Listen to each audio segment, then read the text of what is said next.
¿Cómo le va? ¿Qué dice? Muy buenas noches, bienvenidos. Esto es Caníbales aquí por la pantalla de C5N, un programa especial, como siempre le digo, en este caso resignificado. ¿Por qué? Bueno, por los hechos políticos que tuvieron lugar en la semana y que me parece que son fundamentales. ¿Para qué? Se preguntará usted. Bueno, para marcar cuáles son, en principio, dos dinámicas muy fuertes que atraviesan directamente la escena política, pero sobre todo el accionar del gobierno nacional y que nos ayuda a entender, probablemente nos va a ayudar a lo largo de todo el programa, a entender, bueno, qué nos depara el futuro inmediato, nada más y nada menos, ¿no? Vaya pregunta, por cierto. En este contexto, lo primero para remarcar es, sin ninguna duda, la salida de Roberto Feletti, el exsecretario de Comercio Interior ahora, del gobierno nacional. Usted recuerda perfectamente bien, nosotros habíamos puesto una especie de subrayado en esto de trasladar la oficina de Roberto Feletti del área de desarrollo productivo, ligado obviamente al ministro Matías Culfas,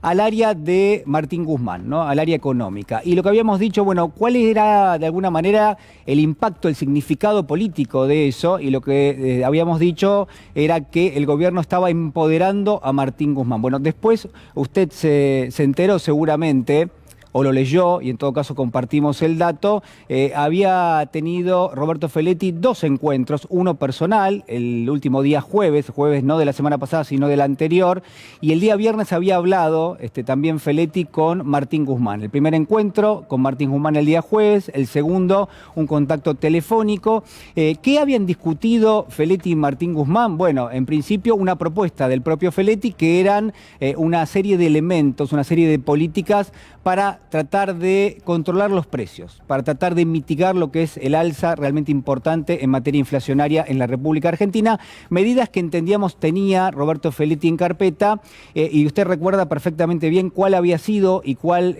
fue, incluso hasta el último de sus días como funcionario del gobierno nacional, cuál fue yo le diría el correlato que lo acompañó permanentemente a Feletti. Esto es que él podía tomar algunas medidas, que él podía tener conversaciones, que podía implementar fideicomisos, pero que sin ninguna duda la responsabilidad de la marcha de la economía y puntualmente de la marcha de la inflación tenía que ver con Martín Guzmán, tenía que ver con el ministro.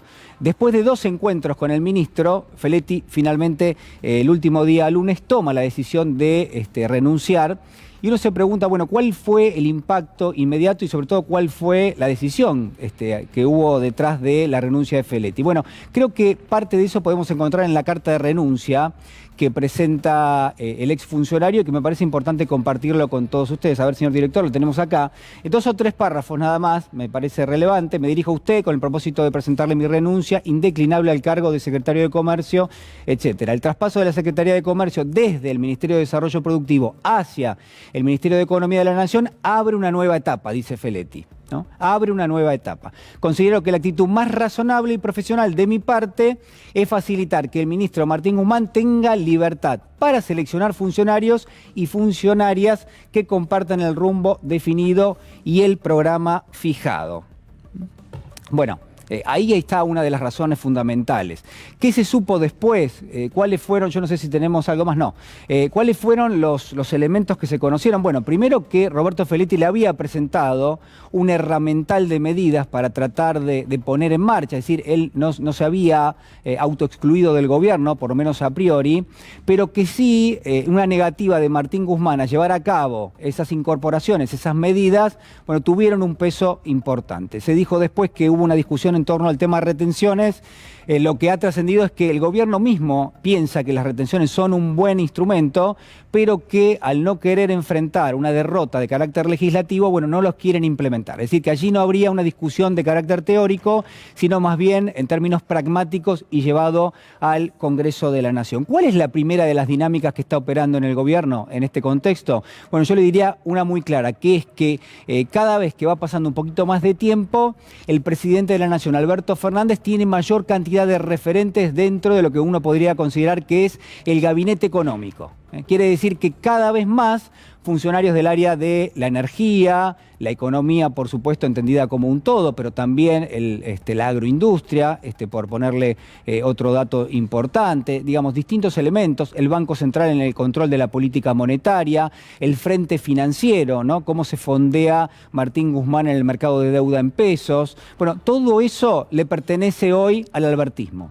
Todo eso, incluido ahora la Secretaría de Comercio, bajo el ala de Martín Guzmán, pero desempeñada por Guillermo Hahn, un hombre del riñón de Martín Guzmán, bueno, todo eso le pertenece al albertismo y daría la sensación, y se lo pregunto, en todo caso esta noche se lo voy a preguntar a las y los caníbales, si es que de alguna manera el kirchnerismo retira sus alfiles del gobierno para dejarle el terreno, uno podría decir, liberado al gobierno nacional, al albertismo, y que lleve adelante y ejecute las políticas económicas que crea conveniente. ¿Será esa acaso la decisión que ha tomado la vicepresidenta de retirar a sus funcionarios para que la marcha de la economía quede bajo la exclusiva responsabilidad del presidente de la Nación? ¿Uno podría entenderlo de esa manera o hay otras cuestiones que son importantes y para tener en cuenta? La segunda de las dinámicas tiene que ver con cómo se van a seguir dando las discusiones. Yo creo que se van a seguir dando a cielo abierto. ¿Por qué? Porque lo vimos esta semana, por ejemplo, lo que ha sucedido con el impuesto a las ganancias, que va a tener un segundo capítulo a lo largo de los próximos días, porque también va a haber mejoras para los autónomos, pero vinculado a lo que fue la suba del mínimo no imponible. Claramente, por un lado, el titular de la Cámara de Diputados, Sergio Massa, socio fundador del Frente de Todos también, le demandó públicamente al ministro de Economía y le demandó nuevamente, digamos, en 2 o 3 tiempos, la suba del mínimo no imponible. Y se lo decía de esta manera, a ver, lo compartimos. Por estas horas hay un debate alrededor del tema del impuesto a las ganancias. Si en las paritarias los trabajadores recuperan el ingreso, pero después el Estado se los quita con impuestos, es un sinsentido que le demos mejores ingresos en las paritarias. Por eso estoy convencido de que para que el aguinaldo y los salarios en el segundo semestre tengan mayor peso en términos de ingreso, es que el Estado tiene que subir el piso o bajar el peso del impuesto a las ganancias en los salarios, porque el salario no es ganancia. Bueno, yo creo que ahí tenemos otra de las claves, ¿no? Dentro de esta especie de primera dinámica que se lleva adelante en el ejercicio del gobierno nacional, las demandas van a seguir siendo parte de la discusión hacia dentro del Frente de Todos y también de la discusión en el seno del gobierno. Es decir, distintos referentes de todo el espacio le demandan al ministro de Economía, empoderado por el presidente de la Nación, lo que se necesita. Si es Máximo Kirchner dentro del Congreso, el adelantamiento, por ejemplo, de cómo impactaban las cuotas del salario mínimo vital y móvil, por ponérselo en algún plano, el refuerzo de los planes distintos, los programas sociales, y en este caso la suba del mínimo no imponible de ganancias. Todo eso viene teniendo lugar y probablemente va a seguir así. Yo le diría que vayamos pensando también, no para ahora, pero sí para el programa, qué pasa con la institucionalización de la Mesa Nacional del Frente de Todos. Funciona en Chaco, por eso Chaco es el epicentro importante también para tener en cuenta. Chaco es de las provincias la única que tiene una Mesa Nacional del Frente de Todos, que de alguna manera aúna todos los distintos mecanismos y todas las distintas ideas que surgen de todo el espacio. Entonces siempre Chaco empieza a ser cada vez más relevante en términos políticos porque es quizás una especie de laboratorio también a cielo abierto de lo que podría ser una mesa de unidad hacia adelante. Todavía no está a nivel nacional, sí está en este caso en Chaco a nivel provincial, lo tenemos a Capitanich, allí el gobernador, que hace una conducción realmente importante de todo eso, pero el presidente se trasladó en el día de ayer, estuvo allí, también la vicepresidenta había estado hace algunas semanas en la Universidad Federal. Bueno, en ese contexto entonces también se entiende cómo se va a dar esta especie de dinámica. Ahora, a mí me parece importante marcar algo, ¿no? Cómo el gobierno va a seguir discutiendo precios. Y ahí no hay ninguna duda. Es decir, todavía existe, y me parece que se ha fortalecido la idea de que el gobierno nacional, en la figura del presidente de la Nación, pero ahora también del ministro de Economía, es el que toma las últimas decisiones, las últimas determinaciones, que se puede discutir todo, pero que a la hora de poner el gancho, el que lo pone es el presidente de la Nación. Usted va a decir, bueno, pero ¿cuál es la novedad en todo eso? Bueno, la novedad es que en algún punto uno imaginaba que eso estaba en disputa y ahora parece estarlo cada vez menos, ¿no? Esta es la segunda de las novedades que podríamos marcar. Cuando uno trata de proyectarse hacia adelante, dice, bueno, ¿cómo se van a discutir los precios a partir de ahora? ¿Cómo se le va a hablar a los sectores corporativos? ¿Cuál va a terminar siendo, si no es Feletti, ya funcionario de gobierno, cuál va a ser la dinámica? Y la dinámica, la verdad es que la puso de una forma realmente muy clara el presidente de la Nación hace algunos días nada más, cuando hablaba del empresario Pagani de Arcor y de alguna manera cómo se iba a llevar adelante una especie de conversación con el sector. A ver, señor director, si lo tenemos, si lo podemos compartir. Ayer a la noche, cuando volví de San Juan, tuve una charla muy larga con Luis Pagani y le explicaba precisamente esto. Le explicaba que teníamos que hacer algo para que los alimentos en Argentina recuperen su precio interno, más allá de lo que cuesta el precio de exportación de alimentos o de granos o de cereales. Ellos producen más alimentos y bueno, a la hora de producir alimentos, si tienen que comprar harina, si tienen que comprar aceites, todo eso es un problema para ellos también. Bueno, lo que está de fondo, a mí me parece, más que las metodologías, es la concepción, ¿no? Vinculado a la inflación, vinculado al costo de vida, qué pasa con los salarios. Usted tiene a mis espaldas lo que es una especie de adelanto, esto está en ámbito.com en este momento, es una nota de Andrés Randazzo, que trata de establecer cómo cerró mayo en materia inflacionaria, todavía quedan algunos días, pero en rigor, para las principales consultoras, mayo cierra con una inflación por encima del 5%. Sabe usted que el INDEC da a conocer dentro de 2 semanas ese dato, pero cierra por encima del 5%, es decir, tercer mes consecutivo donde baja la inflación o se desacelera en todo caso, pero sigue siendo muy elevada porque la tasa de inflación en términos anualizados está entre el 70 y el 75% si uno toma los últimos 3 meses y le hace un promedio. Y al mismo tiempo, el otro dato que quiero darle es que los alimentos nuevamente se ubican por encima de ese promedio. Lo que conocemos como la inflación mensual es un promedio de distintos sectores de la economía y distintos rubros de bienes y servicios. Pero claro, cuando uno mira alimentos, que es el que impacta más, bueno, ese sube por encima del promedio. Hay que preguntarse muchas cosas, sobre todo cuál es el impacto que ha tenido la suba de los combustibles. Esto es importante y creo que no hay que menospreciar esa información. Y después varias cuestiones ligadas obviamente al sector de los alimentos y uno se pregunta si la única política que se va a llevar adelante va a ser la de conversar con los empresarios para ver si ellos entienden la situación global y también la situación en la Argentina. Segunda de las dinámicas donde muere en parte la primera, déjeme jugar con esto, es que el plan económico en marcha no se cambia. El plan económico en marcha, uno podría consignarlo como el plan que el Fondo Monetario pensó para la Argentina, el plan que la Argentina negoció con el Fondo Monetario. La realidad es que si uno analiza el detalle, bueno, se está cumpliendo a pie juntillas, como se decía antes y como a veces se escribe en el periodismo, ¿no? Se está cumpliendo a rajatabla. Y usted me va a decir, bueno, pero ¿dónde, Guarino, se cumple esto? Mire, se cumple en el dato más importante, que es cómo la actividad económica se está enfriando en este momento. Cómo va perdiendo nivel la expansión económica en la Argentina. Es decir, la Argentina sigue creciendo, sí, si uno lo compara con los resultados y los registros del año pasado. Por ejemplo, le voy a dar 2 o 3 datos muy rápidos. Marzo cerró con un incremento de la economía del 4,8%. Es decir, que en un año la economía crece en marzo al 4,8%. Pero si uno lo compara contra el mes anterior, contra febrero, cae 0,7%. Y si uno hace este mismo repaso de los últimos meses, diciembre crece 1% comparado contra el mes previo, enero cae 0,7%, febrero sube 1,2%, marzo cae 0,7%. Es decir, la economía en este momento es una especie de serrucho, donde en términos interanuales sigue dando positivo, pero si uno mira, bueno, a ver cómo está el motor en el corto plazo, empieza a tener algún tipo de descenso. Esto, que pareciera sorpresivo para algunos, está en el acuerdo con el Fondo Monetario.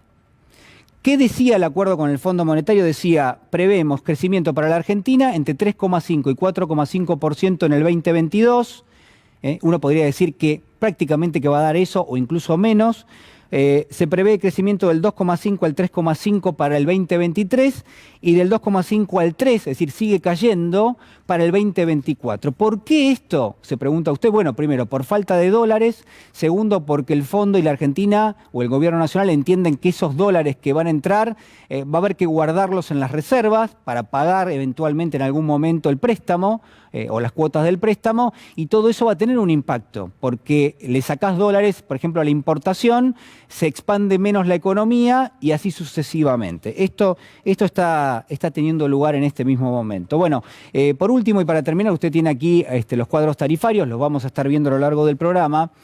Lo único que quiero lanzar con respecto a este tema, no con respecto a los cuadros tarifarios, que forma parte, me parece, de esa especie de debate a cielo abierto que sigue teniendo lugar en el seno del gobierno, si bien el que va tomando las definiciones es Martín Guzmán, ¿no? Es decir, el empoderamiento del ministro es relevante. Lo último, y para terminar, y porque me parece relevante y porque estaba también allí en el graph, me parece que a pesar de estas dos dinámicas, por un lado, de que se ha fortalecido el gabinete económico de Alberto Fernández, del presidente, y al mismo tiempo que las discusiones se dan a cielo abierto, pero que muchas de esas discusiones muere directamente en el plan económico que la Argentina le fijó al Fondo Monetario, que el Fondo Monetario le fijó a la Argentina, como usted quiera ordenarlo. Esas son las dos dinámicas que para mí están instaladas y difícilmente vayan a cambiar. Me parece que existe una tercera que cruza transversalmente a todo el arco y para la cual sí es necesario que el gobierno de alguna manera reaccione. ¿Por qué? Porque habitualmente vemos referentes del kirchnerismo que trabajan en este plano, que es la discusión de carácter subjetivo, la discusión por lo y uno podría decir, y por lo que establece la política y también por lo que muchas veces establece la antipolítica, por cómo se están dando las discusiones y sobre todas las cosas por algo que me parece que está teniendo lugar, que es un desplazamiento de lo conceptual, es decir, ya no hablamos tanto, ya no discutimos tanto con la oposición política de las ideas, siendo gobierno, sino directamente que esa oposición política establece categorías. De esto se habla y de lo otro no existe directamente. Y fíjese, no por casualidad, las discusiones de carácter económico y social quedan atrapadas en el frente de todos, no tienen una interlocución con respecto a la oposición política. La oposición está en otra cosa. ¿En qué está la oposición política? Bueno, está en algo que uno podría considerar que es una especie de burbuja, donde las categorías son más de derecha y donde realmente a lo que se apuesta es a tratar de dominar y de imponer una forma de leer la realidad, una forma de enganchar lo conceptual con respecto a lo que está pasando, el malestar que vivimos todos, en función de esas categorías que se intentan imponer y que de alguna forma terminan desplazando a las que habitualmente estamos acostumbrados, por lo menos aquellos que queremos una economía y una sociedad más inclusiva, que queremos un gobierno que trabaje para dar y garantizar mayor cantidad de derechos. Bueno, eso está cambiando de una forma realmente muy relevante y me parece que ahí sí el gobierno va a tener que reaccionar rápidamente. Señor director, ¿me acompaña a la mesa? ¿Me acompaña? Me voy ya para saludar a las y los caníbales. Pero, ahí está, tenemos musiquita y todo. Bueno, pero muy buenas noches, ¿cómo están? ¿Cómo les va? Buenas noches, muy bien. Perdón, señor Peretti, Sí. le queda muy bien ese look. Le agradezco. Pero aparte lo veo así en las redes sociales, digamos. Te agradezco mucho. Tiene sus fanáticas, me imagino. No, estoy Quiere retirado. competir con Ubeira, que No tiene puedo un competir club con de el doctor Ubeira en eso. Doctor es Ubeira, único. ¿cómo le va? Buenas noches. ¿Qué dice? Buenas noches, ¿cómo están? El doctor Ubeira está... ¿tenemos frío o no? Por ahora No. ¿Estamos bien? Por ahora estamos bien. Bueno. Acá estamos Ahora, bien. si nos traen un cafecito, no decimos que no. No, por supuesto. Bueno, aceptamos un café entonces, porque acá en el estudio hace frío. Los saludo a todos en general, pero bueno, al doctor Ubeira en particular, porque está regresado. ¿Cómo anduvo? Todo muy bien, gracias a Dios. Estoy esperando que está por salir en la editorial Siglo XXI, Sí. un libro del doctor Rosati. Ah, no me diga, No. tiene información Se de llama La primera palabra de la Corte Suprema, cómo funciona, piensa y habla. Algunas de las ideas para debate de su futuro. La verdad, me encantaría saber realmente cómo piensa, cómo Sí. ejecuta, cómo habla la Corte Suprema. O sea, Vamos a enterarnos viene un ahora. libro del doctor Rosati, dice usted. Es lo que yo digo. Así Bien. que la editorial Siglo XXI... Sí. ¿Le está haciendo promoción usted de alguna manera? ¿Lo contrataron de la editorial o...? No, era una editorial que en las épocas que yo era muy joven, Sí. era una editorial bolche. O sea, la 21 era Sí, una siglo editorial XXI. Sí, que tenía marxismo a rolete. Pero bueno, ahora parece que, digamos, o cambiaron por los propósitos o nos abrimos al doctor Rosati. O el doctor Rosati a lo mejor está en la línea de la izquierda nacional y popular. ¿Y cómo se llama el título del libro? Y el libro se intitula La palabra de la Corte Suprema. O sea, la Así palabra que- de él, digamos, sería... Hombre, claro, sí, seguramente. No creo que sea un libro de Pero divulgación. la corte no son varios. ¿No son Bueno, varios? pero digamos, el que se anima a sacar el libro es él. Y digamos, yo sigo diciendo Sí. que está más cerca de Roa Bastos con Yo el Supremo. Claro, muy bien. Y alguna otra cosa más. Pero la verdad es que no me lo quiero tomar a risa, pero lo de la corte, bueno, por fin, finalmente, después de tanto batallar, pareciera que hay 19 gobernadores que se han encolumnado para abrir la posibilidad de que la Corte Suprema sea una Corte federal, ¿no?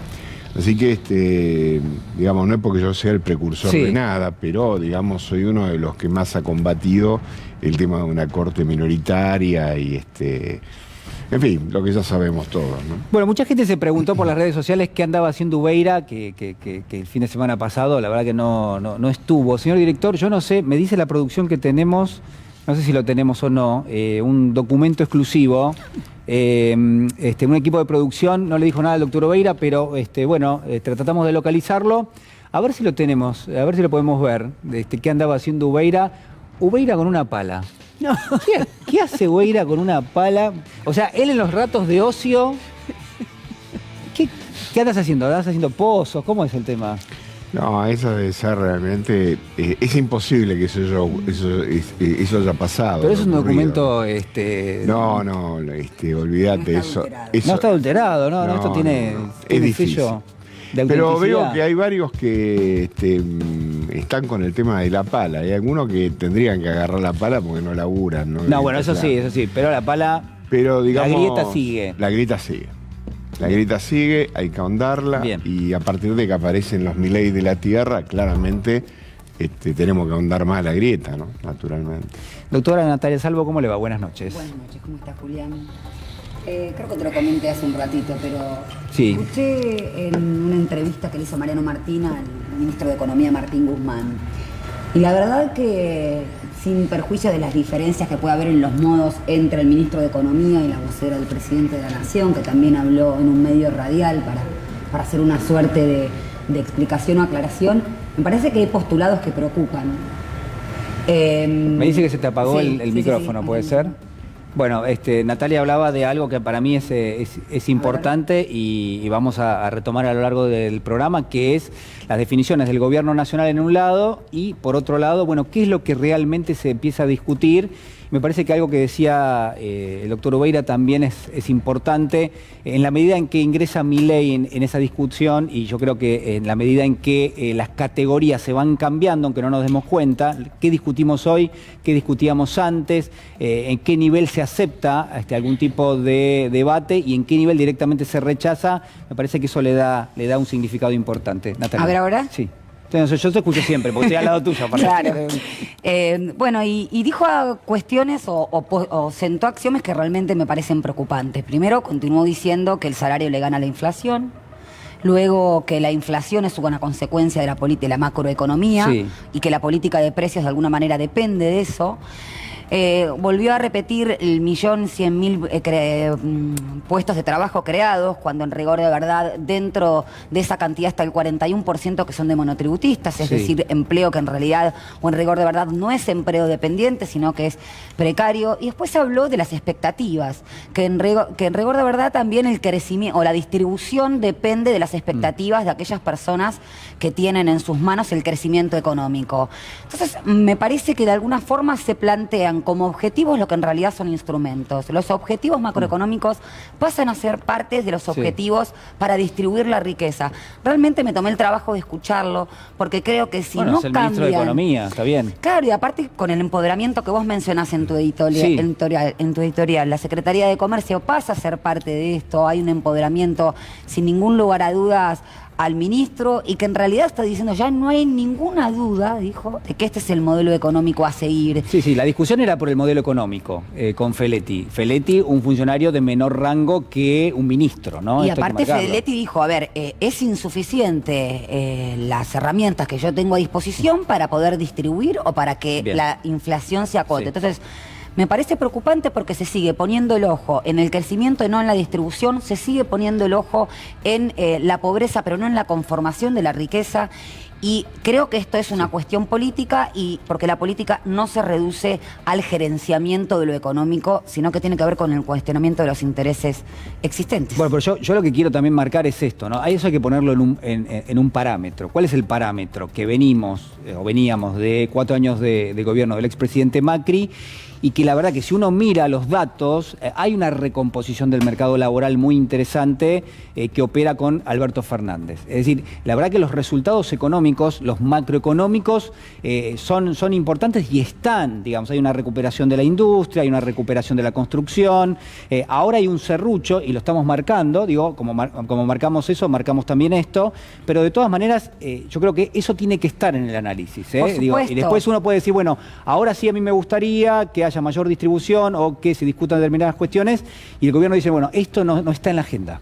Digamos. Entonces, eso es lo que me preocupa, porque el salario mínimo vital y móvil Sí. perdió un 15% también desde el 2019 al 2022. por eso digo, no, pero eso está, y eso es una deuda que tiene el gobierno. Así como ha saldado algunas, mantiene otras que son importantísimas. Y después lo vamos a estar discutiendo. Liliana Gendel, buenas noches. Muy buenas noches, ¿cómo va? ¿Cómo estás? Bien, muy bien. Escuchando atentamente y pensaba, vos hablabas de la inflación, no sé si leyeron, Rodríguez Larreta dice que lo resuelve rápidamente.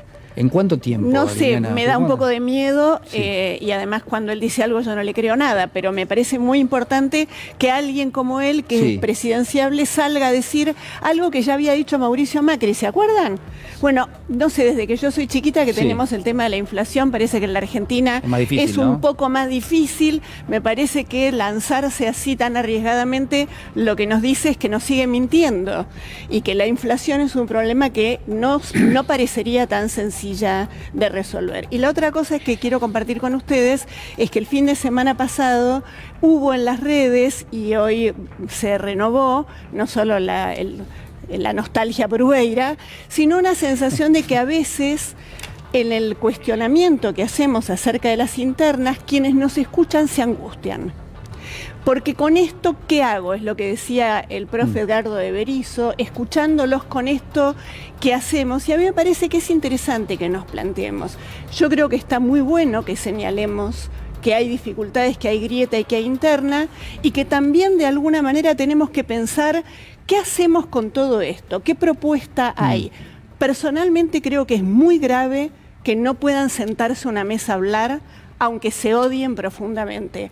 Adhiero a la grieta, todo bien, pero es imposible pensar que a esta altura del partido, Sí. al poco que queda de las elecciones, no haya una posibilidad de institucionalizar el Frente de Todos y que en esa mesa se sienten quienes se tienen que sentar para sentar el camino que queda de aquí al 23, sobre todo porque hay mucha gente que la está pasando muy mal. Yo coincido con lo que decís, pero también tengo que decir que la Pala de Ubeira trabaja para una grieta más importante, que es la grieta con respecto a, bueno, a los conservadores.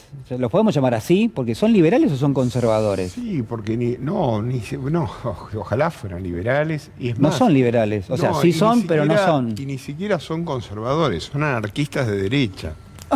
Sí. Que son dos cosas distintas. El conservador es... el formato de la sociedad inglesa es una sociedad conservadora, que elige conservadores.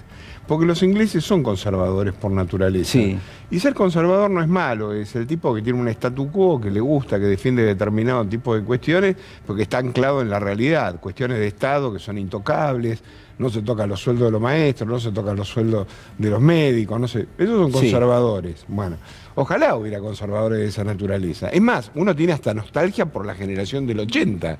Pero estos tipos no son conservadores, estos son anarcos de derecha. Esto lo que proponen es absolutamente la desregulación absolutamente de todo, porque es la expresión más brutal del capitalismo. O sea, yo siempre digo que el fascismo no es ni más ni menos que la expresión más brutal del capitalismo más concentrado.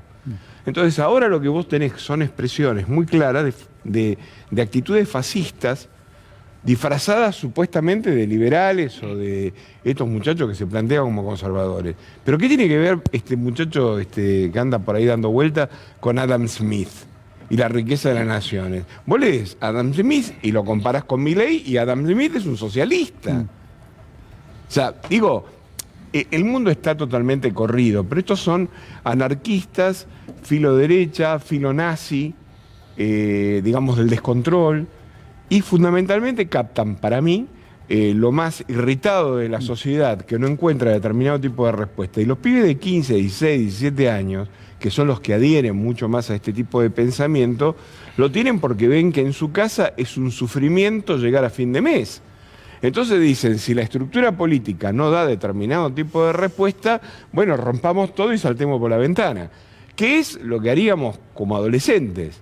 Ahora, todos sabemos, lo que tenemos algunos años, que ese tipo de soluciones nos han llevado en la República Argentina a los peores momentos de la historia argentina. Entonces, yo creo que esto se va a diluir porque la sensatez va a primar. Creo que cuando llegue el momento de disputar los porotos y los garbanzos a nivel nacional, esto no va a ocurrir. Pero bueno, mientras tanto hay que vivir el fenómeno y hay que alertar. Por lo tanto, la pala como nunca, ¿no? La pala como nunca. Me gustó como título. Pedro Peretti, buenas noches. ¿Cómo le va? Bien, bien, bien. Bueno, ha habido esta semana una agenda internacional muy importante y determinante para las cuestiones internas. Se habilitó el financiamiento para las represas Zeppelin y Néstor Kirchner en el sur. Casi 5.000 millones de dólares de financiamiento de los chinos, que estaba demorado inexplicablemente y que se pudo destrabar. Y muy importante y muy fuerte el discurso del presidente ante los ministros de Educación de América Latina y del Caribe. Muy importante. Yo creo que es uno de los mejores discursos en materia de política internacional que se han dicho, marcando con claridad, condenando los bloqueos, condenando que todos tienen que tener voz, transformando a la CELAC en la voz de los que no tienen voz, y me parece que realmente hay que remarcarlo, porque son cosas positivas en el marco de lo que decía Liliana, de que la gente se pregunta si la crítica, si sirve o no sirve. Creo que sirve muchísimo. Creo que la estrategia del Frente de Todos ha definido, da la impresión que es unidad, gestión y debate por el rumbo. Y yo creo que eso nos va a hacer ganar las elecciones en el 23. No tengo ninguna duda que el Frente está muy, muy competitivo para el 23 y que nos va a ir muy bien. Siempre y cuando gestionemos con unidad y rumbo. La unidad por sí sola no resuelve el problema. Bueno, las preguntas que uno se hace cuando lo escucha a Pedro Peretti es, bueno, ¿cuál es la primera de las mesas que se ha conformado a nivel nacional por el Frente de Todos, con, en este caso en particular, una especie de nota al pie, porque estamos hablando puntualmente de Chaco, ¿no? Sobre todo, a ver, sería interesante repasar, señor director, alguna definición del presidente cuando estuvo en el día de ayer. Yo les pido que no los asusten porque un compañero sale y critica. Un compañero que critica, el tiempo dirá si está equivocado o no. Pero es un compañero. Es un compañero. Por lo tanto, no dejen que nos dividan. No dejen que nos dividan. Nunca más debemos dividirnos. El día que nos dividimos, Macri fue presidente.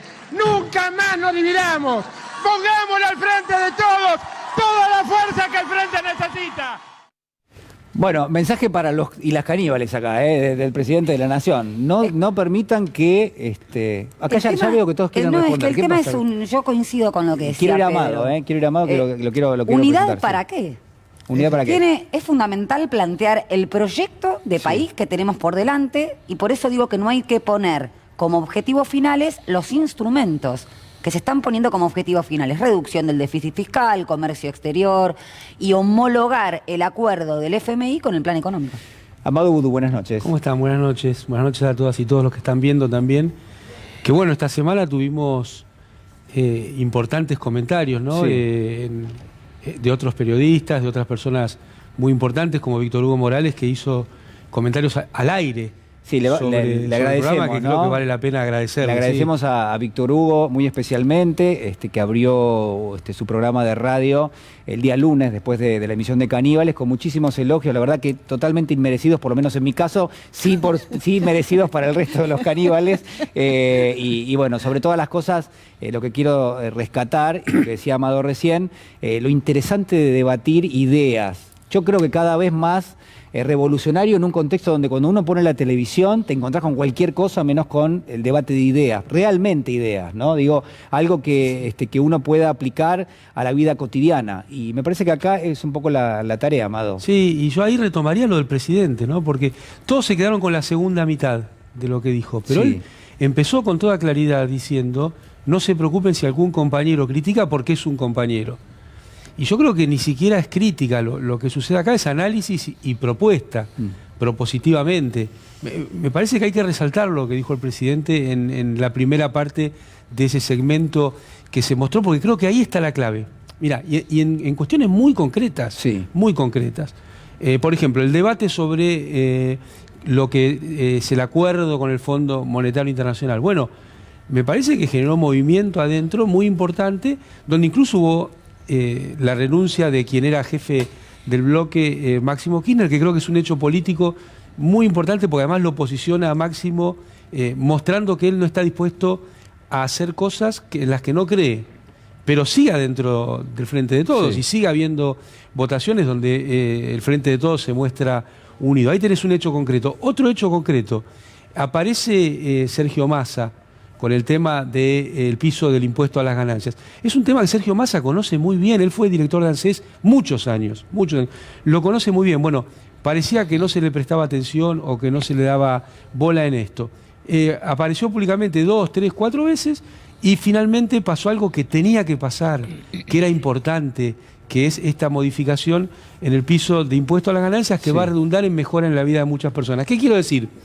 Que el debate adentro de un espacio político que se consolida, que no se va a romper por cualquier discusión, sino que sigue manteniéndose aún a veces en debates fuertes, en debates ríspidos, es el peronismo. No hay que tomarlo, esto que decía Liliana, ¿no? Ni con miedo ni con angustia. Hay muchas personas, claro, es tan grave lo que produjo Mauricio Macri, que también el presidente lo dice, ¿no? Ahora, yo diría, esto de que se ha roto o se han ido, empezó en el 2008 dentro del Frente de Todos, no es una cuestión nueva aparte. Sí.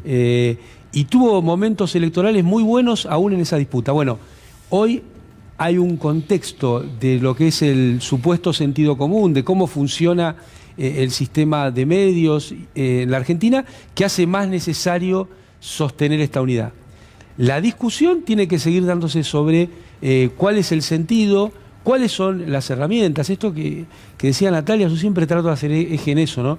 El peronismo, el campo nacional y popular, tiene como objetivo el amor y la igualdad. El resto son herramientas. Son herramientas.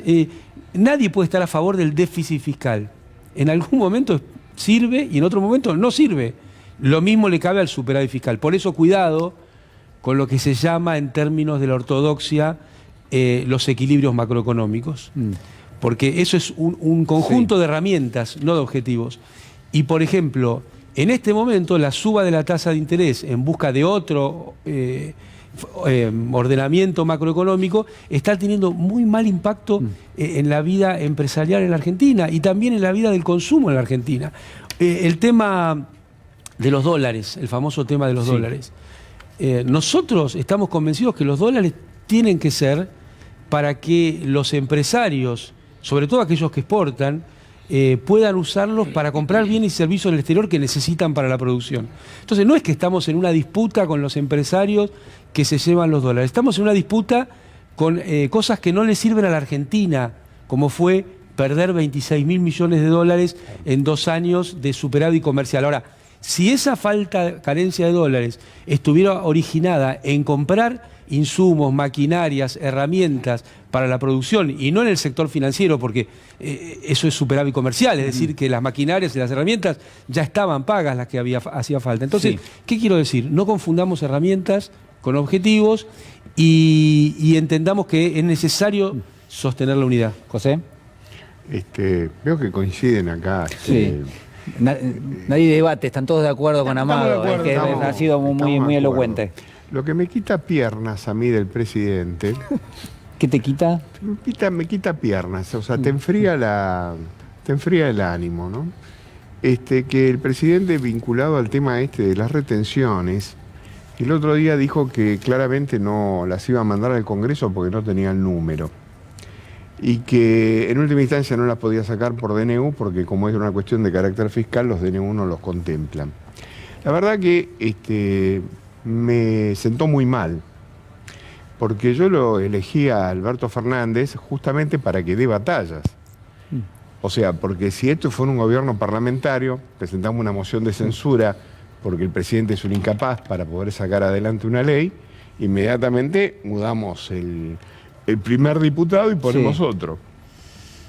Digamos, el presidente del Ejecutivo está para perder si es necesario en el Congreso, pero lo que no puede hacer bajo ningún punto de vista es, porque mira el tablero de la Cámara de Diputados, no dar la batalla correspondiente.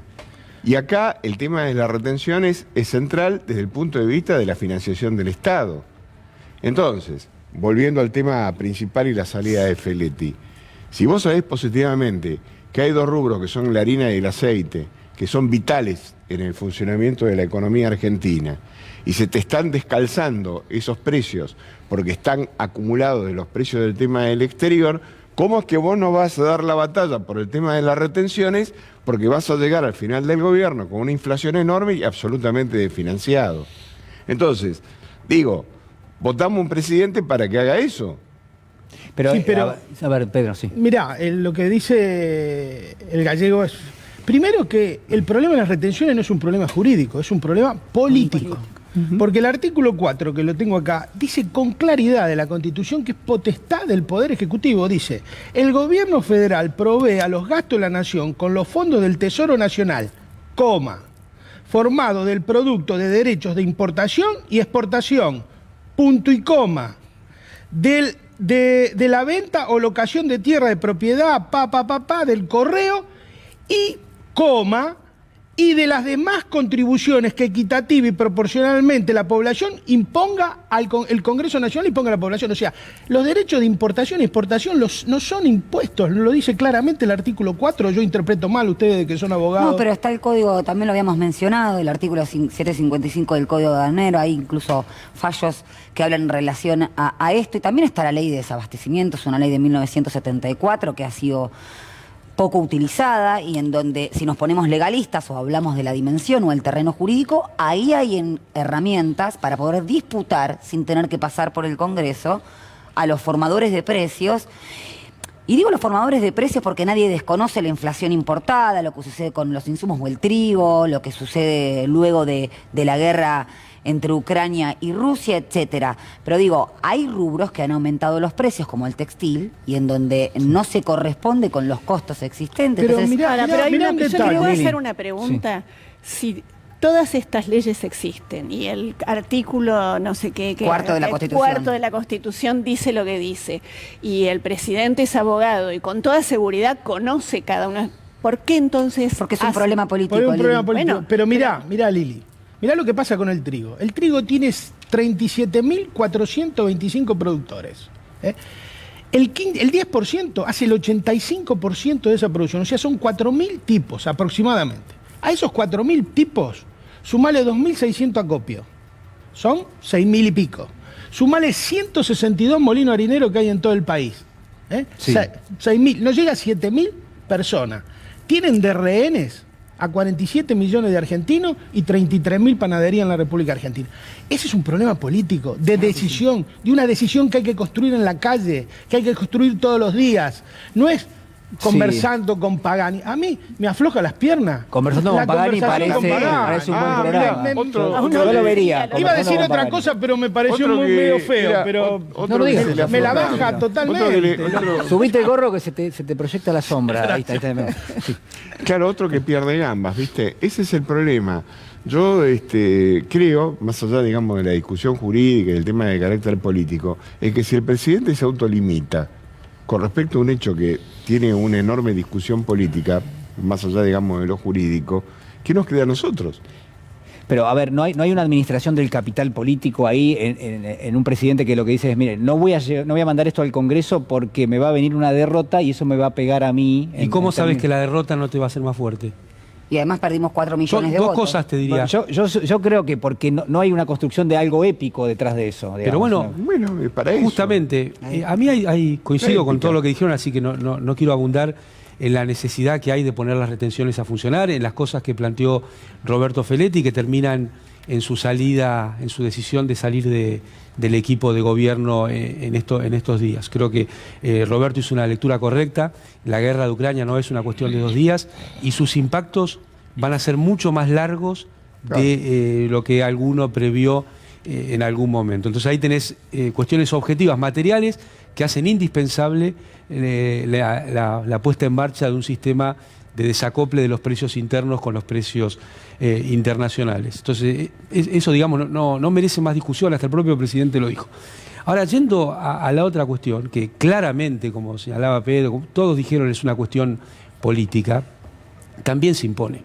Y hay momentos en los cuales hay que tomar decisiones que pueden implicar una derrota, porque seguir el camino contrario es la derrota segura.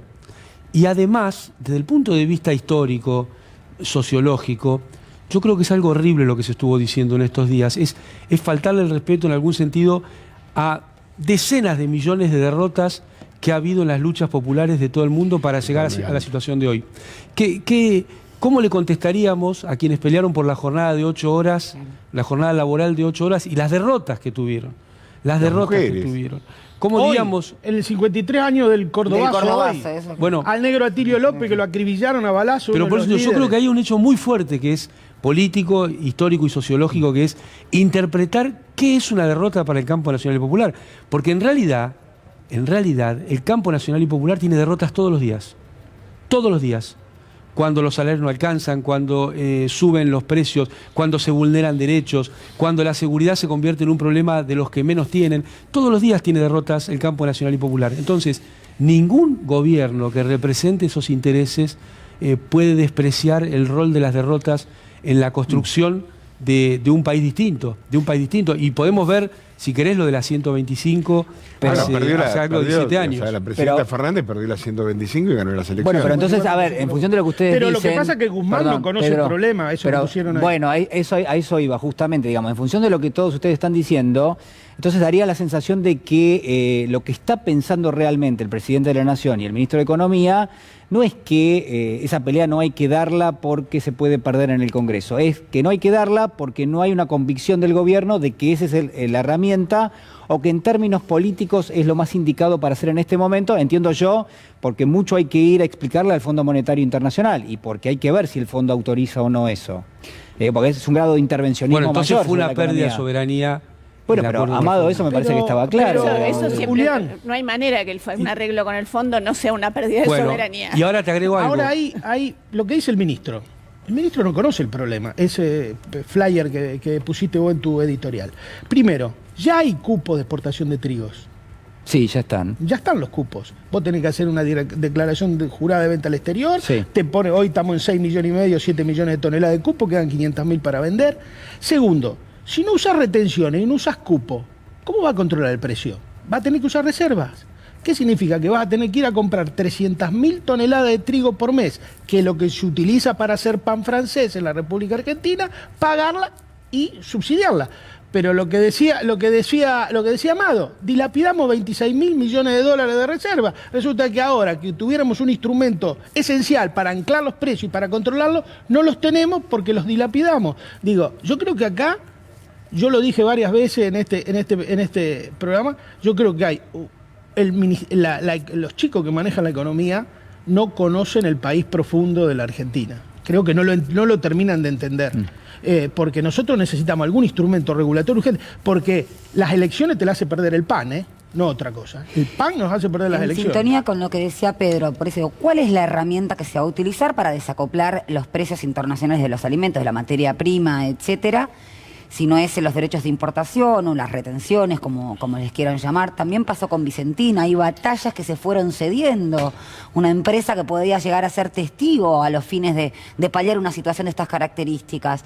Entonces, me parece que hay que ver que en el catálogo de herramientas, otra vez, no se seleccionó ninguna. Y con respecto a lo de la épica, hoy en día donde hay un discurso antiestado, antipolítica, donde esta estructura del Estado parece insuficiente a los fines de paliar esta situación y darle más bienestar general, me parece que la épica es importante. También escuché en otra entrevista a la vocera del presidente decir, ¿qué quieren, épica? Por supuesto que queremos épica, desde ya. O sea, está mal la épica según el gobierno. Pero no hay una épica de derecha. De que el Estado no sirve para nada. Bueno, exactamente, hay una épica de derecha. Todo el tiempo estamos escuchando. A mí me preocupó mucho esta semana que hubo una masacre en Estados Unidos, una masacre terrible, además, un país donde las masacres en las escuelas son un número importantísimo. ¿Y qué salieron a decir estos personajes siniestros de la derecha argentina? Que hay que armarse. Redoblan la apuesta. Redoblan la apuesta. Milei salió a decir, Patricia Bullrich salió a decir que hay que armarse cuando estamos todavía tratando de entender cómo alguien puede salir a disparar en una escuela. Entonces, de verdad me parece que estamos frente a situaciones de extrema crueldad, que no es solo la épica de la derecha, sino que hay una profunda necesidad de pasar por encima del otro para conseguir lo que quiero, no importa qué es lo que quiero. Dinamitar el Banco Central fue el eslogan principal de Milei. Dinamitar. Recién veíamos en un monitor Darío Nieto hackear el Estado. Entrar con Metra a la provincia de Darío Nieto es una joya, es una joya realmente. No, y entrar con Metra a la provincia de Buenos Aires. Yo quiero preguntar... No me quiero ir de lo que dice acá mi compañera. No nos vamos a ir de lo que dice ella. No, pero nos vamos a quedar acá. Ahora nos quedamos acá. Porque justamente porque esto va enganchado con este anarquismo de la derecha, ¿no? Sí. Cuando Trump acaba de decirlo antes de ayer en un discurso, dijo que realmente todo esto ocurría porque los maestros no van armados. Claro, tendrían que ir armados. O sea, también habría que armarse. La lógica digamos, de la derecha norteamericana y de esta que se quiere esparcir, es que estas desgracias ocurren porque los maestros realmente nos llevan un 38 y lo ponen arriba de la mesa. Y esto se apoya sobre medios, perdonen que insista con este tema domingo a domingo, sobre medios que construyen un sentido común que es conservador, que es reaccionario, que tiene un capitalismo salvaje. Hoy leíamos a Sturzenegger en Perfil diciendo que, por ejemplo, Alberto es responsable de que no se haya vacunado y que entonces, por supuesto, ese famoso negocio con Pfizer, no sé si ustedes se acuerdan, y que entonces por eso murieron 20.000 personas. Sturzenegger, que debería guardarse después de ser una persona que solo ha generado fracasos, miente en un medio masivo de comunicación con un tema de altísima sensibilidad, como es el tema de haber conseguido vacunas en la primera etapa de la pandemia. Es gravísimo. Que esto les resulte gratis es gravísimo. Me quiero quedar con 3 o 4 cosas que dijiste. En realidad me quedo con todo lo que dijiste desde el comienzo del programa. Pero, a ver, la construcción del sentido común. Nos quedamos ahí por un minuto. La pregunta que quiero hacer es, redoblando un poco lo que ustedes están marcando, ¿no hay una pelea por la manipulación y por el control de lo que es una especie de violencia simbólica? Digamos, yo quemo el Banco Central, estoy siendo violento al aire, porque le estoy diciendo a alguien, mira, voy a pasar por encima de todo y no me importa. Si digo las 20.000 muertes son por no haber tenido, estoy siendo violento también al aire. Entonces la pregunta es, ¿cómo se da esa pelea? ¿No se intensificó en las últimas semanas? ¿No hay una especie, uno ve, y acá no me refiero solo, voy a citar a Pierre Bourdieu, pero digo, no hay que hacerlo, pero digo, lo voy a hacer, vamos a ser totalmente irreverentes. Bourdieu, ¿qué dice? Dice, miren, lo que define un poco la subjetividad son 2 o 3 campos, el campo social, el campo político y el campo periodístico. Quiere decir que en un set de televisión está todo, de alguna manera. Si nosotros estamos opinando de algo, estamos conformando algo y estamos generando algún tipo de ideas del otro lado también. Es decir, la gente se va a quedar con algo de lo que estamos diciendo y se va a hacer una idea sobre las cuestiones que estamos comentando. Después pondrá otro canal y escuchará otra cosa. Pero digo, ¿cómo se da esa interacción? ¿Quiénes son los que forman parte de eso? ¿Y cuáles son los elementos que se utilizan para generar esa especie de subjetividad permanente? Yo creo que tiene que ver, Bourdieu hablaba del sujeto objetivante, por lo menos recuerdo haberlo leído en términos universitarios, ¿no? ¿Cuáles son los sujetos que en términos sociales están postulados para objetivar? Y es un poco de construir o desandar, ¿no? El camino mediático, por ejemplo. ¿Qué lugar se pone siempre en los medios? La objetividad, la verdad, la realidad. Entonces, eso es importantísimo, poder hacer este ejercicio de construcción que dice Liliana. Y me parece que eso en el campo político también tiene una tarea muy importante. Acá los compañeros y las compañeras siempre lo dicen, poder llevar la agenda política y socializarla y darle explicación de por qué tenemos esta deuda, qué es lo que va a suceder, es decir, no economizar el diálogo político, popularizarlo, llevarlo al territorio con los instrumentos que cuenta el Estado, que son siempre inferiores a los que tiene el poder real. Pero si no, es no darle esa batalla. Pero además dar eso que se llama la conversación, ¿no? Y pensaba en lo que pasó este fin de semana con el descargo de Mayra Mendoza. Seguramente todas ustedes vieron que circuló en las redes a Mayra frente a una cámara diciendo, esto es lo que está sucediendo, esto es una mentira, y yo les voy a explicar por qué esto es una mentira. Exacto. ¿De qué se trata la contratación de las cooperativas? ¿De qué se trata esto? Bueno, explicarle a la gente todas y cada una de las cosas que los medios permanentemente nos instalan hasta convertirlo en un hecho natural. La corrupción, la mentira, robó, chicone, todo sigue circulando como una situación donde no se termina de explicar. Yo no solo acompaño a Mayra, lo dije desde el primer momento, sino que la felicito por esta actitud de grabarse, explicarle a la gente y hacer que este mensaje circule. Sí, yo me quedo con una cosa que dijo Amado el domingo pasado sobre el tema de que este gobierno no debate. Esa es o sea, toma una decisión, no la defiende, no da el debate por el sentido de la sociedad, no da ese debate. Yo estuve recorriendo todo el fin de semana lo que decía la derecha en torno a las retenciones. Y lo que dicen algunos funcionarios nuestros también, ¿no? Y algunos gobernadores también. No hay que tocar las retenciones, hay que aumentar la producción. Eso es casi ¿aumentar la producción cómo? Primero que el problema que nosotros tenemos con el trigo, por ejemplo, o de la carne, no es de volumen, sino es de precio. Sí, claro. ¿Está claro? Primero, si puede aumentar sobra trigo en la Argentina. Si aumentar la producción puede aumentar el problema también. Claro, por supuesto. Con este mismo armado. Salió el presidente del PRO diciendo, no, si nos sacan las retenciones vamos a aumentar a 30 millones de toneladas. ¿Dónde? ¿Dónde vas a sembrar? Porque ese es otro mito tremendo sobre el tema de aumentar la producción. Explícame dónde lo vas a sembrar. ¿Por qué?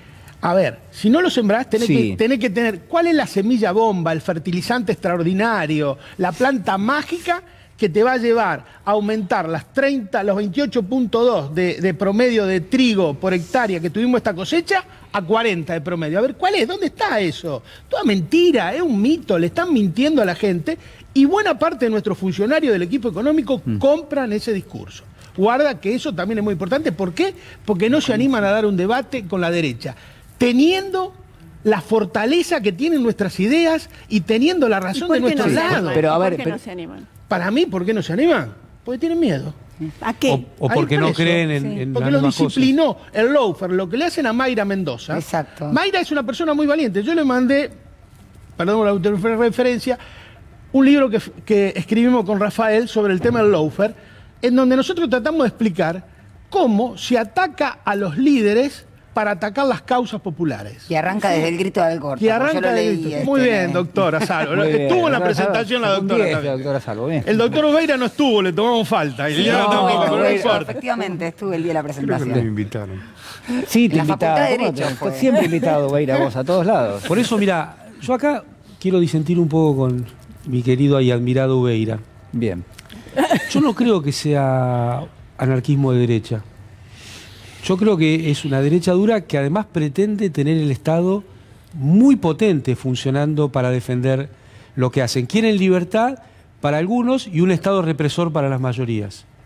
Un Estado bien represor para las mayorías para que no haya conflicto social, o sea, reclamos de los que necesitan. Y en esa situación, la única herramienta que tiene el campo popular cuando está en el gobierno es ser rupturista. Porque ¿dónde se origina? Sería muy fácil sino decir, bueno, se indignan porque hay tres personas que apuntan a la indignación. Primero, los que ponen la cara a la indignación tienen atrás poderosas personas que organizan esa situación en la cual algunos ponen la cara para fomentar la indignación. Primer hecho. El segundo tema, esa indignación está para defender un status quo o inclusive exacerbar la situación de ventaja de los grupos dominantes. Entonces, ¿por qué todo esto puede cuajar en un esquema democrático? y porque la democracia no está dando respuesta a algunas de las cuestiones de la vida, a muchas de las cuestiones de la vida material de las grandes masas populares. Entonces, la única herramienta que tiene, y se demostró en Argentina en el 45, se demostró en Argentina en el 2003, es tratar de dar algunas respuestas a los grandes grupos populares y los que más lo necesitan. Porque si no cuaja ese mensaje en el conjunto de la sociedad. Y ahí viene una situación muy compleja. Lo que vimos que señalaba Liliana del tema de las armas, la respuesta en la Argentina, un hecho que no tiene nada que ver con la situación de hoy de Argentina, pero parece buscar que pasen esas cosas acá. ¿No es cierto? Porque, ¿qué estamos pretendiendo cuando decimos que las personas estén armadas? ¿Qué estamos pretendiendo? Bueno, a ver, a mí me parece que acá se abre la discusión en dos planos. Uno es qué discute la oposición en este momento, ¿por qué? No por lo conceptual ni por la idea en sí, sino por las categorías en las cuales discute y cómo eso se intenta imponer, que era un poco el comentario de arranque, y ahora lo vamos a ver. Y lo otro es, bueno, efectivamente, cómo se construye sentido común en términos políticos, ¿no? Muchas veces ese sentido común tiene que ver con la antipolítica. Los políticos no sirven para nada, lo que yo vengo a promover es otra cosa, no sabemos bien qué es porque siempre está del lado de la política, pero bueno, se supone que están parados en otro lado. Ustedes vieron, yo no soy de hacer periodismo de periodistas bajo ningún aspecto, pero acá me interesa particularmente porque es representativo de algo que se está diciendo en esta mesa, que ha sido lo que ha sucedido esta semana en una entrevista donde Viviana Canosa entrevista a Jorge Lloma, que es que lo echa del estudio, ¿no? Lo invita y lo echa por una cuestión determinada. La verdad que no viene tanto al cuento. ¿Por qué digo esto? Bueno, porque muchas veces no solamente los políticos son representativos de los intereses, sino también los periodistas, claro está. Y a propósito de esto, estas tres esferas que plantea Bourdieu y que a mí me parece importante, el campo social, el campo periodístico, el campo político, los tres interactuando en un estudio de televisión y tratando de forjar y de imponer una forma de mirar la realidad, una forma de entender aquello que se supone que es político o que tiene que ver con la política, con la pelea de los derechos. Bueno, a ver, repasamos primero lo de Viviana Canosa, lo vemos. Quiero decir algo, porque la verdad que me está latiendo el corazón más de la cuenta. No. No, sí, más de la cuenta. Con todo respeto, Jorge, quiero que te vayas del programa. Porque realmente no... Puedo escuchar... No, porque puedo escuchar toda la noche lo que vos decís, pero está justificando a un presidente como Alberto Fernández, que es un cínico, un siniestro. No me importa que a vos te moleste que nosotros le pongamos calificativos, porque solo pienso en la gente que durante 2 años de este gobierno, con la pandemia y la cuarentena, lo pasó pésimo. Hay gente que se suicida, hay gente que perdió sus pymes, hay gente que se siente estafada, hay gente que se siente una mierda. Los chicos se quedaron sin educación. 200.000 pibes no van a volver al colegio. Los pibes fuman paco. Infran ni hablar. El norte ni hablar. En San Juan no tienen clases. Le pagan poco a los maestros. Entonces, la verdad, te agradezco de todo corazón, pero no voy a permitir por mi público y por el pueblo que le sigamos faltando el respeto a la gente. Bueno, acá le quiero agradecer muchísimo al productor de este programa, Gary Tocatlián, porque la verdad que él da con algo que a mí me pareció muy interesante cuando él me lo contó, yo no lo había visto, que es el concepto de pueblo que maneja Canosa. Y uno dice, bueno, pero ¿quién es el pueblo de Canosa? ¿A quién está haciendo referencia? ¿O es un hilván de indignaciones pequeñas, medianas, que son o no son representativas? Pero lo que me interesa, digo, independientemente del tema periodístico, es esto que se está haciendo en la televisión y que cada vez más, la verdad es que es una copia. Es una copia de ¿qué? De otros lugares donde también pasa y donde, como decía Oveira al principio del programa, bueno, hay una especie de efecto desplazamiento, es decir, lo que hoy se está viendo tiene que ver o está ligado a un determinado sector, conservador, liberal, llamémoslo como quieran, porque la verdad que es una mezcla. Hay una periodista que se llama Laura Ingraham, hay muchas periodistas, pero hay una particularmente, que es locutora de radio, que es analista política, que es conductora. Fíjense, es muy parecida a Viviana Canosa. Sí. Pero no solamente es parecida en lo estético, que sería lo de menos, sino que en términos generales trabaja de la misma manera, con las mismas temáticas, con la misma indignación y sobre todo con esto que decía nuestro productor Gary, que es con el concepto de pueblo. Atención, porque ahora empieza a ponerse en juego el concepto de pueblo, que era algo que hasta ahora no venía pasando y que me parece que hay que empezar a prestar atención. Lo compartimos, vemos, a ver un pequeño fragmento de Laura. We're Americans.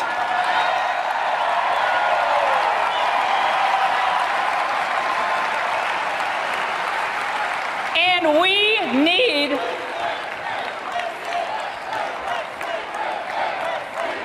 America, we need a president who believes in the Constitution and who will fight for us, not against us, treat us like an ally, not an enemy, fight alongside with us. We are not the enemy, we're the people. We're not your servants. You're ours.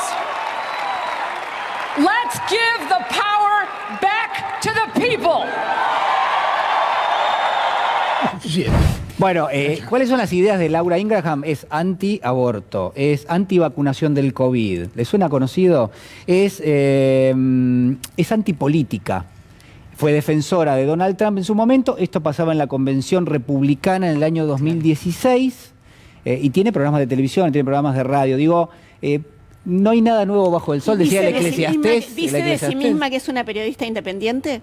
Mira, no sé, no lo veo todos los programas, pero me imagino pero que sí. hay un pueblo, hay una concepción de pueblo que tiene que ver mucho con la misma concepción que tiene un sector del campo y el ruralismo que vino el otro día, que son supremacistas blancos, supremacistas blancos, propietarios, agrarios. Es esa concepción que son los dueños del país y que en realidad nos están manteniendo todos nosotros. A ese pueblo le hablan y a esa masa, diríamos, electoral es la que quieren tener cautivo y es la que contienen y es la realmente le están haciendo un daño tremendo. ¿Qué dijo Laura con respecto, le digo Laura ya, con respecto a la masacre de Texas, donde murieron muchísimos chicos? Dijo, bueno, los padres tendrían que haberse preocupado por ellos.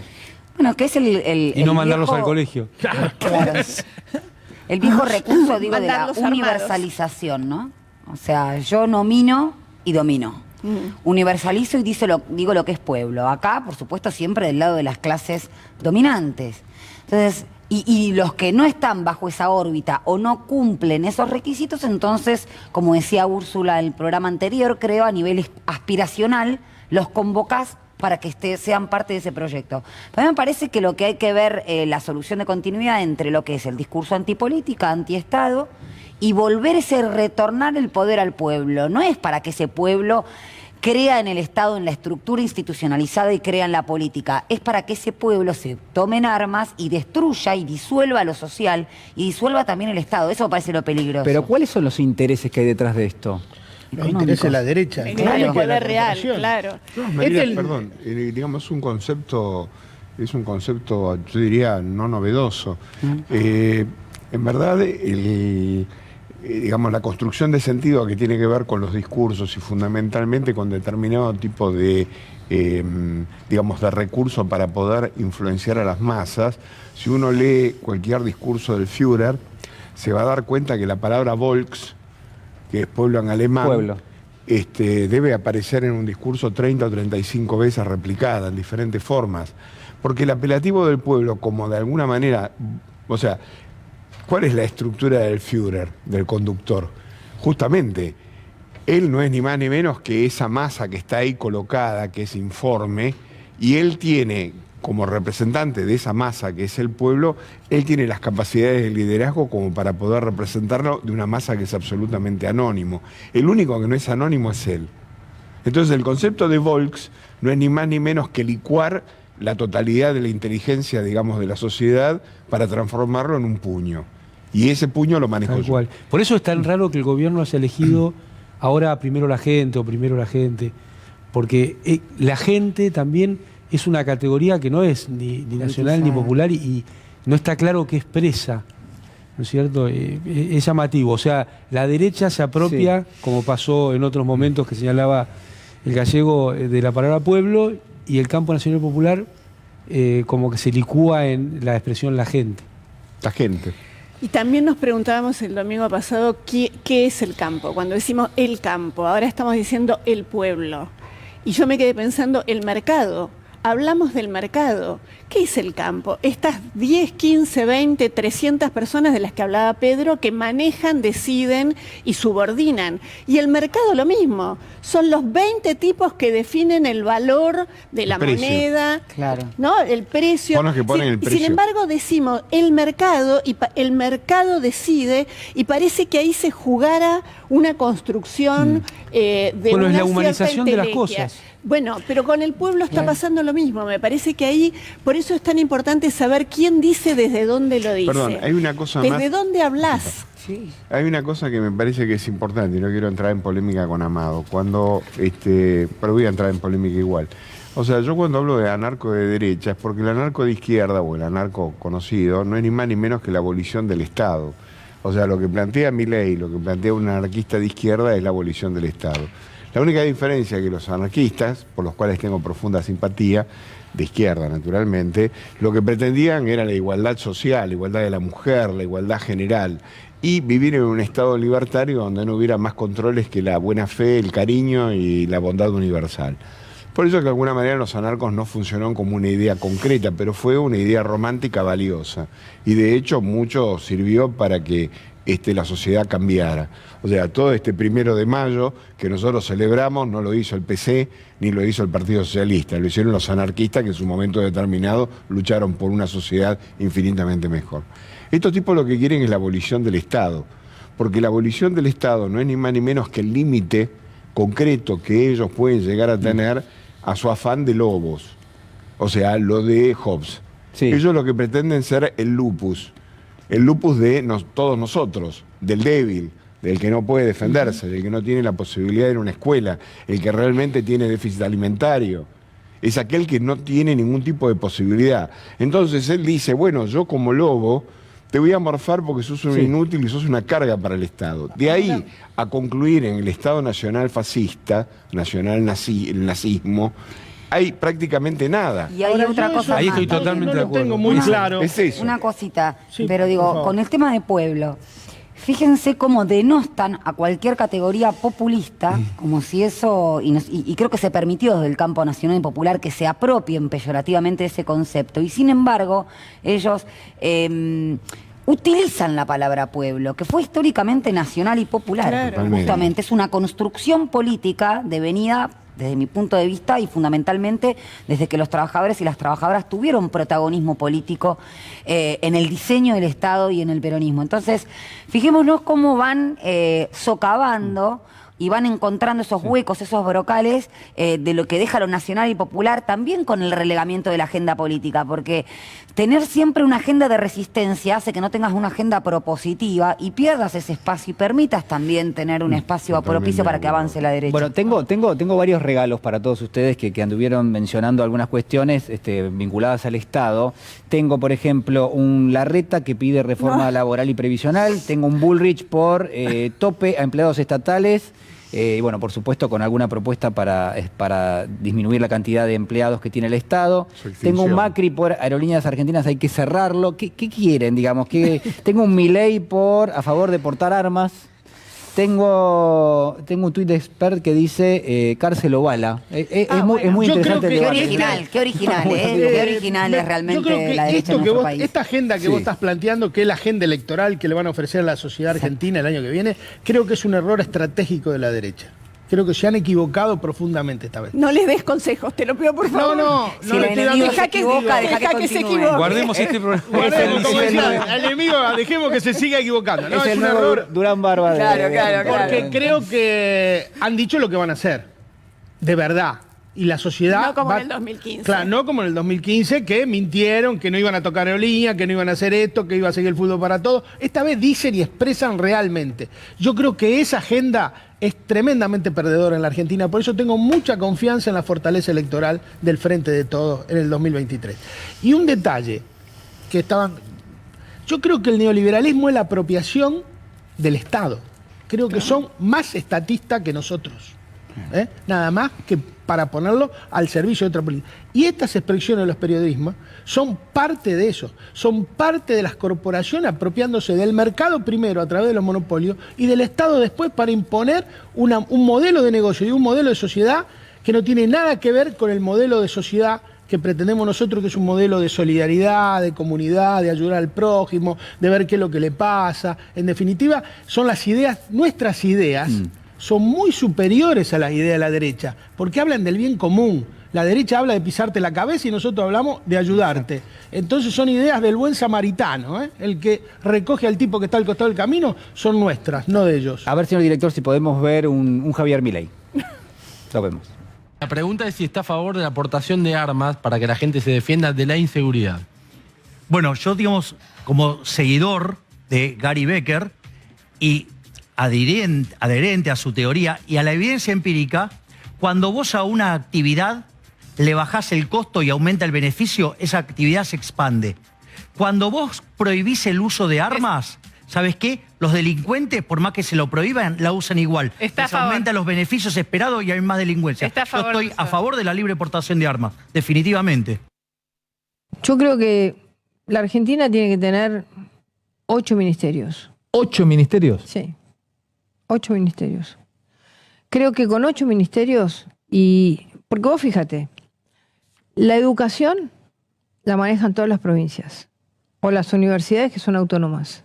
Es decir, que tenés que ir a un modelo de concertación, de trabajo común, para que la educación sea pareja y... Pero salud queda, ¿no? Porque esa fue la gran crítica. Pero salud, también vos hoy el Estado Nacional maneja el Garraham, la mitad del Garraham. Patricia, escúchame, mírame a los ojos. Te miro a los ojos. Mírame a los ojos. Sí.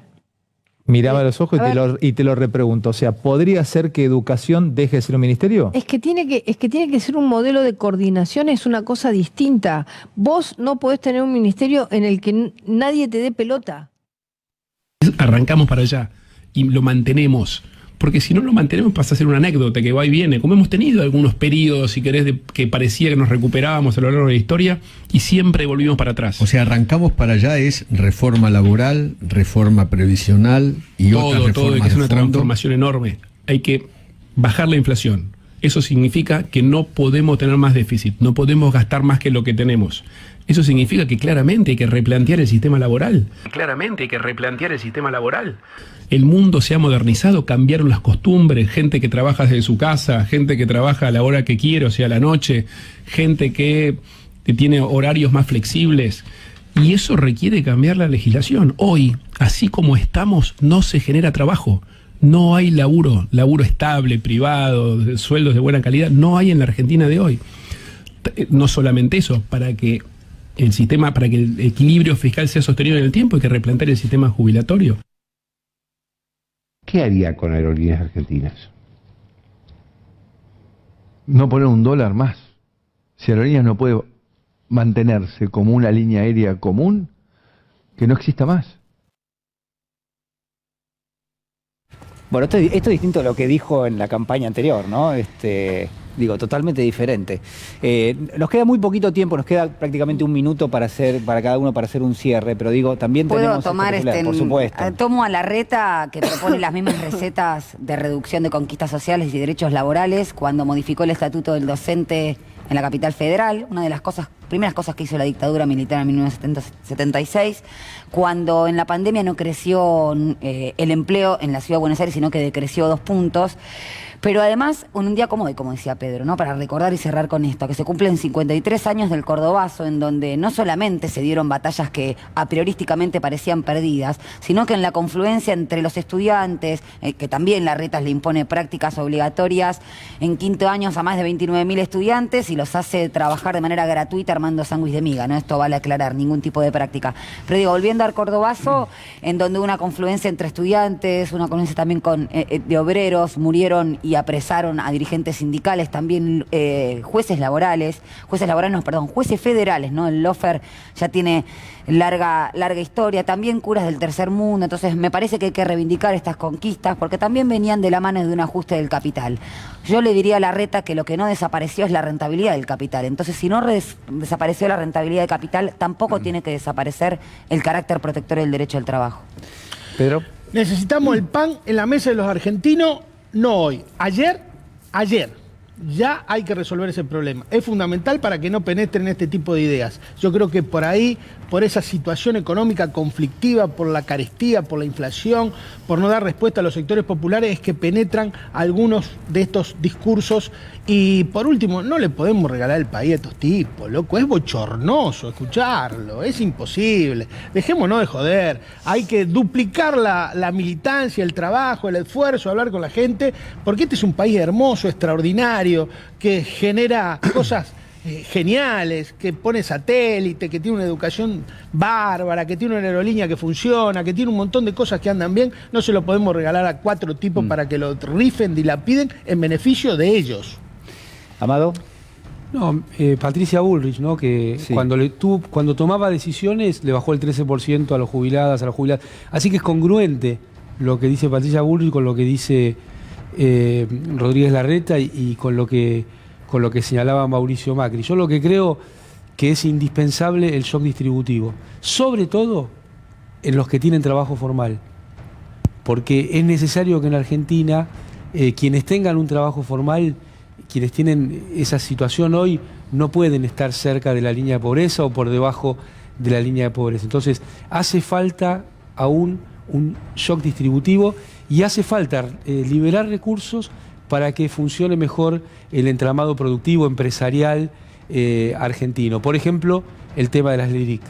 Nosotros asumimos con 700.000 millones de dólares de LELIQ, hoy son 5 billones, hay que aplicar esos fondos a que nuestro sector productivo pueda generar mayores bienes y servicios y por ende mayor cantidad de trabajo. Y ni qué hablar con el tema de los dólares, que los dólares no sean para pagar cuestiones financieras, sino que sirvan para el sistema productivo también, para poder importar maquinaria, para poder importar insumos. Y finalmente, Pedro lo dijo al principio, el tema de la obra pública, ¿no? En Argentina la obra pública de gran envergadura, como son las represas Kirchner-Zepernik, como es la central de Atucha, que hay que poner en marcha, que desde tiempos de Cristina se firmó el convenio, no solo son cuestiones de obra pública, son cuestiones macroeconómicas, porque es un canal por el que entra moneda extranjera también. Así que es muy importante poner esto rápido a andar. ¿Llegó? Sí, yo me quedo con lo último de Aerolíneas, del señor Macri, y le diría a todos aquellos que me están escuchando en la provincia de Catamarca, La Rioja, Formosa, Santa Cruz, Tierra del Fuego, que se preparen para comprarse un buen lápiz para hacerse la raya del culo, porque Aerolíneas no vuela más si Macri llega al poder nuevamente, porque esos lugares son absolutamente inviables. Inviables que en términos de negocio. Entonces, este señor, como no pondría $1 más en ningún lugar que a él le resulte inviable. En cualquier caso, no es ni más ni menos el concepto de Rivadavia. Quedémonos con la capital y la provincia de Buenos Aires y el resto regaláselo a quien quiera. Pili. Patricia Bullrich quería regalar las Malvinas, ¿no? Por ejemplo, sin ningún problema. Insisto con el sistema judicial, insisto con jueces y juezas que lo que hacen es separar a madres protectoras de sus niños con la ley penal del impedimento de contacto. Hoy vamos a hablar de La Rioja, le estamos dando un mensaje al gobernador de La Rioja. La jueza Díaz Marano archivó una causa de abuso sexual de una niña y la jueza Flamini, La Rioja, está intentando vincular a una niña que ha sido abusada presuntamente por su abuelo paterno, a pesar de que la nena insiste, llora y se desespera. Delfina Sarranz es la mamá de la criatura, está en este momento sometida a un juicio penal por impedir que su propia hija esté en contacto con quien la nena dice que la abusó. ¿Ustedes qué harían si una hija o un hijo dicen, ese varón me abusó? Ley penal de impedimento de contacto. Este es nuestro sistema judicial. Gracias, Liliana. Bueno, nos despedimos.